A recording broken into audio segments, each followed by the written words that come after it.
And what is up, YouTube? My name is G3 Iron, and we are here today with enjoying so much of Betrayal as much as we can, and compiling as much information as is possible and sharing it regarding the league mechanic of Betrayal, which is investigating the Syndicate. So there are two posts that are live right now that folks are interacting with on the PoE subreddit. One is by MrEaters and the other is by Fala1.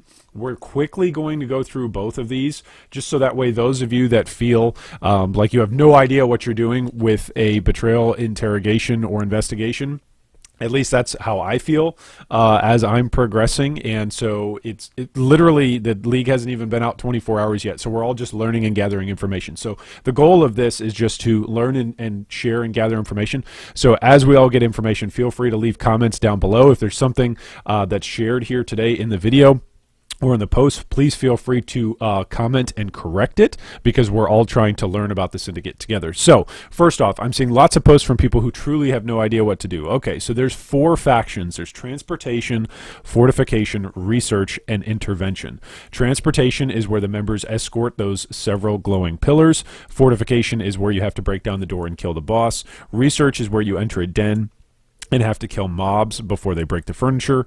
Intervention is when Syndicate members suddenly show up to assassinate you. The very first comment that I've got on this is that these are not necessarily equally balanced. So it took me until Act 4 until I found my very first research encounter. It took me until Act 3 until my first intervention.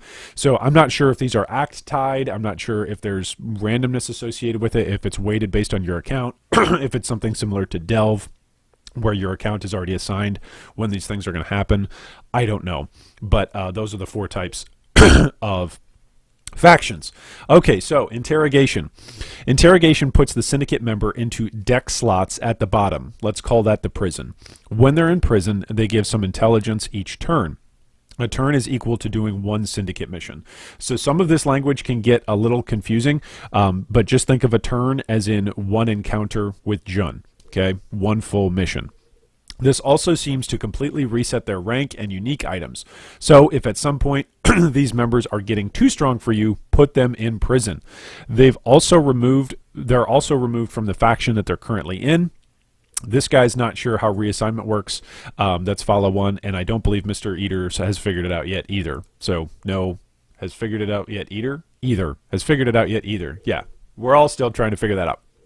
Intelligence. In each of the 4 safe houses, Fortification, Transportation, Research, and Intervention, there is a little bar on the bottom that tracks your progress. Intelligence adds to this bar. That's key. Okay, so as you add intelligence, you are increasing that progress along the bar. From my current numbers, it seems that you need around 100 intelligence to gain access to the safe house, though that number might change as you level up. When you fill the bar, you can talk to Jun to enter the safe house. When in doubt of what to do, probably pick intelligence so that you can get quicker access to the safe houses. Okay, what are safe houses? Safe houses are what provide these awesome loot drops. So, safe houses are basically boss fights. I've encountered 1 so far. I'm assuming the following happens. All the Syndicate members that are assigned to that faction will join the final boss fight. Those members will have loot dropped that is specific to those members. I've had essences drop and talismans drop, for instance. These drops can be found in the flavor text of the Syndicate members, it seems, like carrying talismans on pilgrimage and smuggling essences. Also, unique league-specific uniques can drop. So, like, make sure that you're reading those flavor texts on people and where you're assigning them to whose safe house, because that matters if you want to pursue some chase items. The safe house guard is also revealed, and you can kick them out of their safe house. For instance, Vagan was guarding my transportation safe house. I then put him in prison, and he had to join the lower ranks again. I'm not really sure how reassigning a new safe house works. I had rank 3 Jin in that faction, but somehow someone else got assigned to it. Okay, flavor text. These flavor texts seem to indicate the loot that these members drop in the safe house when they're assigned to that faction. They seem to change from faction to faction. A Syndicate member has a different flavor text in Transportation than in Fortification. So, in other words, right now, we're not sure if, let's take Haku, for instance. If Haku is assigned to Transportation, it doesn't necessarily mean that he's locked in to always dropping the same stuff when he's assigned to Transportation as when he's assigned to Fortification, or as when he's assigned to research. So we just got to play around and figure this out. If you've got more details on it, again, leave us a comment down below. But the flavor texts are very, very important for actually developing your investigation. Assigning syndicate members. So once you figure out what items they drop in what faction, you can start assigning them to the faction that you want them in. If I want Abyss Jewels, I can therefore keep in that fled in Fortification. You sometimes have the option to move members into different factions. I'm assuming this is what it changes. Okay, you can remove somebody from the Syndicate. GGG said they had 19 different characters in Betrayal. What I think happens is that the member you removed is switched out with one of the 3 remaining characters, so if you really hate somebody because they're strong or because their loot is bad, you can simply kick them out. Unique items. Sometimes Syndicate members get assigned unique items. These mostly seem to buff them, so they become more difficult to fight. I've had an option pop up to remove all the unique items from Syndicate members. Putting them in prison also removes these items from them, along with removing their ranks. I'm unsure whether these assigned unique items are correlated to unique drops. I can only say that I've had a bunch of unique items assigned, but none have dropped. Okay. So, in general, what Fala says is choose intelligence in order to progress to your safe house. That's one particular strategy moving forward. So this is what MrEaters says. He says many of the similar things, but there are some differences. After an encounter, you will always have an option to interrogate the member of the Syndicate. Interrogate removes a member from the board and all encounters for the next 3 turns, right? We've already interacted with this. You also gain amount of intelligence based on their rank, okay? So if you're wondering how far away you are from hitting your intelligence threshold to interacting with a safe house, look at the rank of the person that you're investigating. Other options are going to vary, okay? You're going to basically have at least 2 options. You can execute the member, which promotes the member. That, to me, was the most counterintuitive thing that I'd ever experienced. If I execute somebody, what? How does that improve their rank? But it does. So ranks are unranked, sergeant, lieutenant, and captain. Executing may also give that member a special item that makes future encounters with them more difficult. I had this happen with one particular, I forget her name, Ainsley, but she's the voice actor for Piety. At least that's what she sounds like to me. She was insanely strong, and I couldn't beat her down inside the fortification walls until I figured out, oh, she's got totems that are healing her. So you just go in, take out the totems, and then they die pretty easily. So that's one thing that I've seen a lot of people complaining about is, oh my gosh, these people are really, really hard to take down. Make sure that you take down whatever source it is that's healing them. So these items can also make the members more blinged out visually. You can't get the items as drops. This is according to MrEater. So if you see somebody that's particularly decked out and you're wondering if it's going to be tough to take down, the answer is probably yes.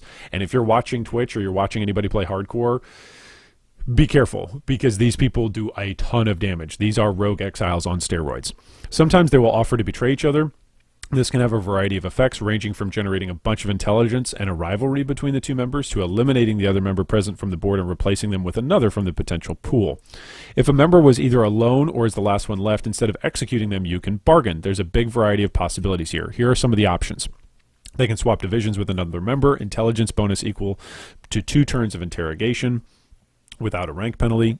They can drop a unique item. They can drop an extra veiled item. They can drop some currency. Small intelligence bonus, plus becoming trusted with another member. Members who trust each other will occasionally show up to assist their friends in future encounters. You can supposedly get them to betray the leader of their division and replace them, but he hasn't seen this option yet. Have you guys seen that option yet? Let us know down in the comments below. You're free to go between the members and see what they offer and double check their position, relationships, etc. as much as you want before executing and interrogate them. The last guys will always offer bargain instead of execute. Okay, so here are some of the correlations between ranks. There are 4 main ranks, not counting division leader and mastermind. They are as follows: unranked, rank 0, and then when somebody's unranked, they can interrogate, which grants 3 intelligence, 1 per turn. Sergeant, which is rank 1, signified by having 1 star on their card, and when you interrogate them, they grant 9 total intelligence, obviously 3 per turn. After an interrogation, they will become unranked and lose their division affiliation.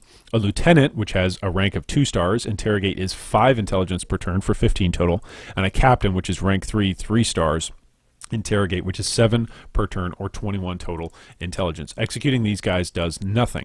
The rank of your syndicate member when you raid their safe house influence is what will influence their stash. You can have multiple of each rank for a division, though I don't know if there's a cap. So let us know if you've got a theory if there's a cap or not.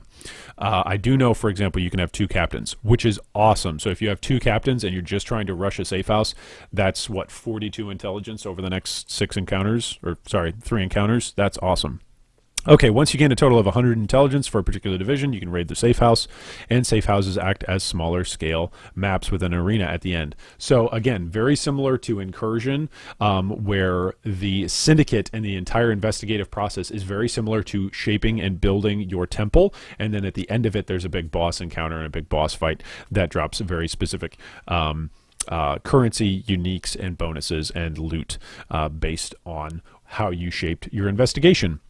So let us know down in the comments below, what is it that you've experienced so far.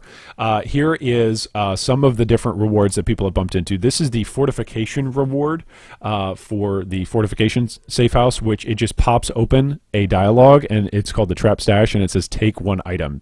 So you have this timer that ticks down, and you have to choose an item to take. That's amazing. There's Death's Oath right there. This is what it looks like prior to starting the fortification timer. There's a couple of other floating videos out there of people as they're interacting with these. There's lots of fun stuff that's going on as people are investigating and finding out new little tricks. And this is one of the things that I love about PoE, is that there's so much content that it really breaks the mold of like, hey, just look on the internet and you'll find everything out. Like, the very first weekend of a new league is always everybody trying to figure out new stuff, and it's all of us trying to figure it out together. So I enjoy that. I enjoy that community collaboration of people coming together and correcting one another and adding on ideas of different things that people have found. So if you found something that would be helpful, pass that along. Just like these are some of the things that I found that would be helpful, and I'm trying to pass that along to you guys. So anyway, happy betraying everybody, and enjoy the first weekend of the new league.